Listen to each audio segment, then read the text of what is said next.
নমস্কাৰ, মই ৰীতা হাজৰিকা দাসে মোৰ চেনেললৈ আপোনালোকক পুনৰবাৰ স্বাগতম জনাইছোঁ। লগতে শাৰদীয় দুৰ্গা পূজাৰ শুভেচ্ছা আপোনালোকক সকলোকে যাচিলোঁ। এইবাৰ পূজাৰ জাকজমকতা নাই, তথাপিও দুৰ্গা মাৰ চৰণত এপাহি পুষ্প দি দুই এজেগাত পূজা কৰিছে। আমাৰ দুলীয়াজনতো পূজা এনেকৈ পাতিছে। সেয়ে ভালে কুশলে থাকক সকলো, তাকে কামনা কৰিলোঁ। আজি মই আপোনালোকলৈ আগবঢ়াম এটা ৰেচিপি, আৰু কি ৰেচিপি বনাইছোঁ আপোনালোকে ভিডিঅ'টো নিশ্চয় সম্পূৰ্ণকৈ চাব, তেতিয়া গম পাব।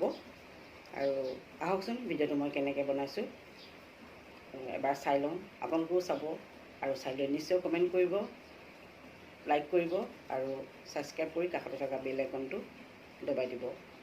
আহকচোন তেতিয়াহ'লে ভিডিঅ'টো আৰম্ভ কৰোঁ।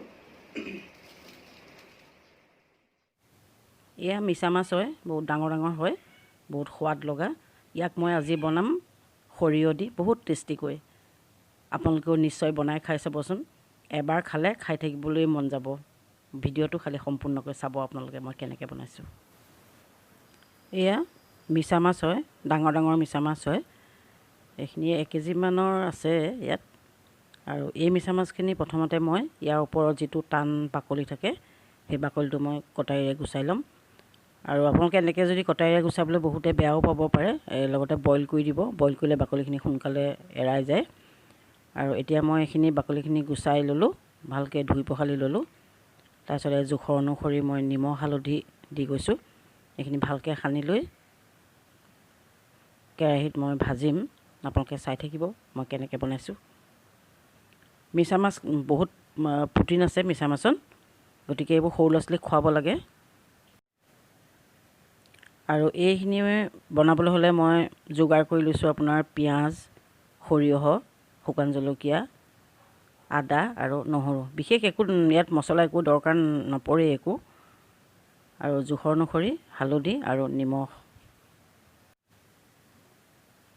আৰু এই গোটেইখিনি একেলগে লৈ মই এটা মিক্সিত মিহিকৈ পিচি ল'ম।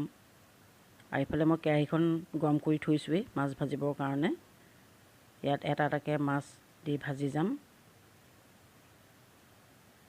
আপোনালোকে মিছা মাছ কোনে কোনে খায় কমেণ্ট কৰিবচোন। মই যে বহুত ভাল পাওঁ, আমাৰ প্ৰায় অনা হয়। এনেকুৱা ডাঙৰ মাছ বহুত দিনৰ মূৰত খাইছোঁ। পিছে এই ঘৰৰ পদূলি মুখতে দি থৈ যায়, আমাৰ চিনাকি এটা ল'ৰা আছে, সেই দি থৈ যায়। আৰু এয়া দেখিছেনে, মাছ ভজা হৈ গ'ল। মই অলপ ৰঙচুৱাকৈ ভাজি ল'লোঁ, আৰু এটা আলু মিহিকৈ কাটি লৈছোঁ। এতিয়া মই এই মাছ ভজা তেলখিনিতে মিক্সিত পিচি লোৱা সৰিয়হখিনি দি দিছোঁ, আৰু লগতে আলু কেইডোখৰো ইয়াত দি দিলোঁ। এইখিনি মই ভাজিম, আলুখিনি নিসিজালৈকে ভাজি থাকিম। আৰু জোখৰ অনুসৰি নিমখ হালধি দিছোঁ।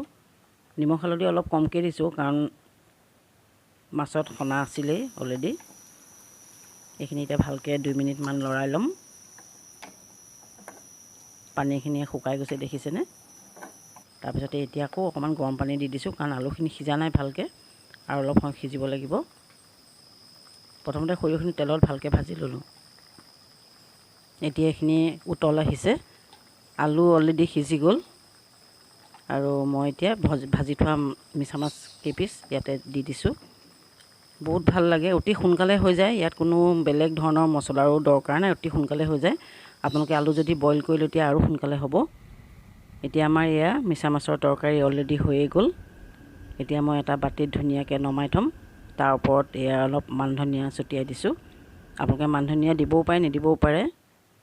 মান ধনিয়া গুণটো ভাল লাগে কাৰণে মই দিওঁ। আৰু ভিডিঅ'টো আপোনালোকে কেনেকুৱা পালে চাই নিশ্চয় কমেণ্ট কৰিব, লাইক কৰিব, আৰু ছাবস্ক্ৰাইব কৰিব। আজিলৈ আহোঁ, ধন্যবাদ।